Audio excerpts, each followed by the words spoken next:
全网炸裂的那一刻，一条消息点燃所有人。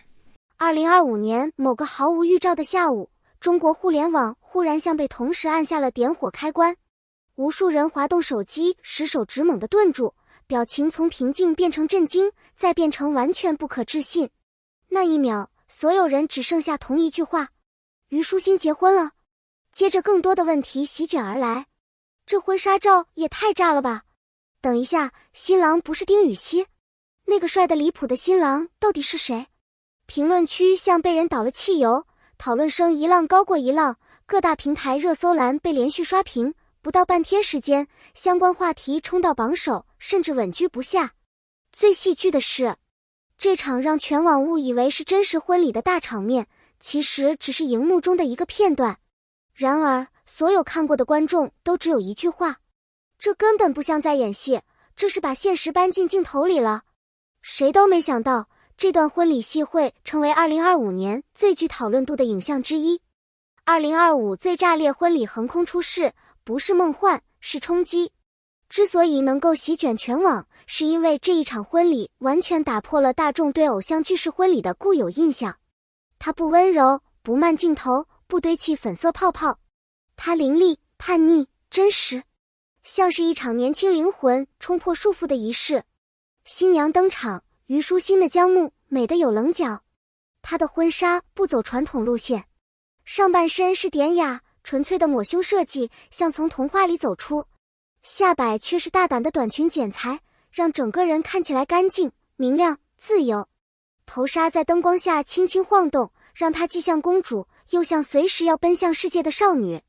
这种反差让她的气场一下子立住，很多网友看到第一帧就惊呼：虞书欣不是在演，是活成了姜木本人。新郎登场那一秒，全网集体屏住呼吸。当进朝，由演员何宇饰演，走上红毯，全场的讨论瞬间炸裂。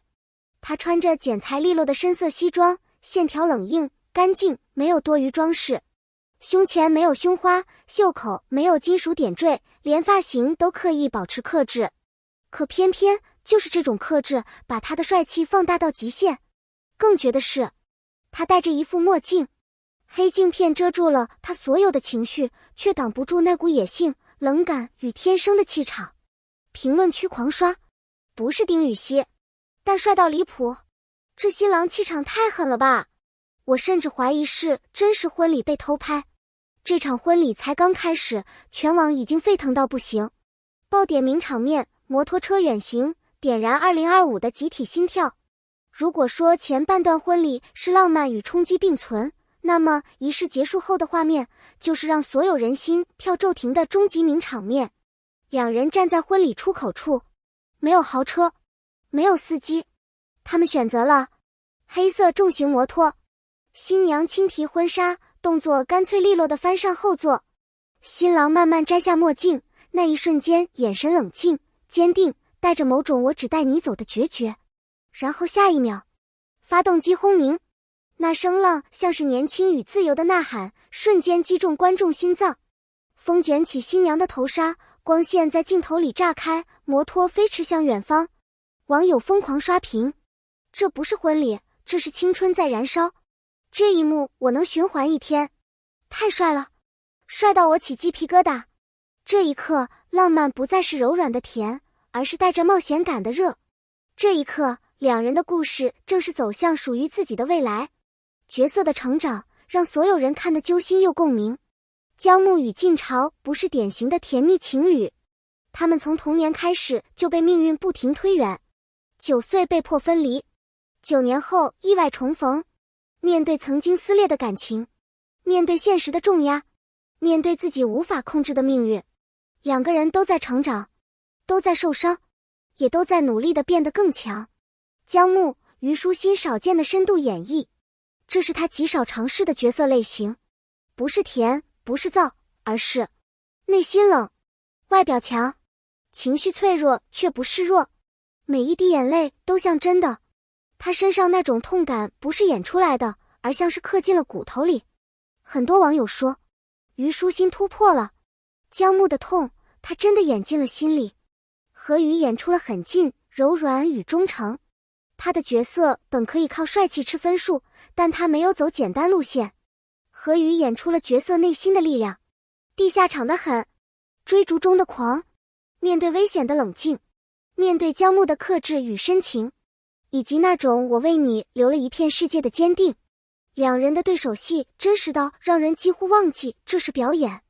婚礼落幕，但观众的情绪却无法抽离。当故事走到婚礼那一刻，不少观众都沉默了，不是遗憾，而是被真正触动的那种沉默。这个结尾没有堆砌甜蜜，也没有刻意煽情，它的力量来自真实。婚礼不是终点，而是他们终于鼓起勇气选择未来的起点。网评一致，这是2025最有力量的婚礼，不是梦幻，而是真实，燃、甜、酷并存。我久久走不出来。这不仅是爱情故事的落幕，也是关于成长，关于伤痛，关于勇气的告白。演员用真实把故事点亮，剧情给了这场婚礼骨架，但演员给了他灵魂。虞书欣的细微表情、情绪力度、眼神转换，让角色完全立体。何宇的表演精准、克制，把晋朝从帅气角色演成有血有肉、有故事的人。两人站在婚礼现场的那一刻，不是表演，而像是长久的情感在镜头前自然流动。你可以看到他们的呼吸、情绪、紧张、坚定，每一个细节都真实的像在记录现实。这个大结局为什么能在2025留下印记？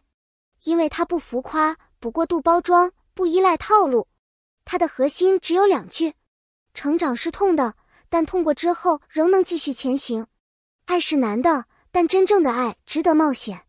他尊重角色，尊重故事本身，也尊重观众的情绪。正因如此，它不是昙花一现，而是成为2025的荧幕记忆点之一，写给所有被这场婚礼打动的人。如果你曾被那段摩托车远行震撼，如果你曾在婚礼画面里看到勇气，如果你被2个人的成长深深抓住，如果你在故事中看到了自己的影子，那么你就会明白这场婚礼为什么能爆火。它不是一个镜头，它是一种力量，一种象征，一段完整的成长轨迹。最后的感谢与互动呼吁，非常感谢你愿意读到这里，感谢你愿意沉浸在这段故事的情绪里，也感谢你愿意和这篇文章共享同一个瞬间。如果你愿意，欢迎在下面留言，分享你的看法，提出你的思考。你的每一次互动，都是我继续创作下一个故事的动力。也希望你持续关注，继续支持。让我们在下一段故事再次见面。谢谢你的阅读。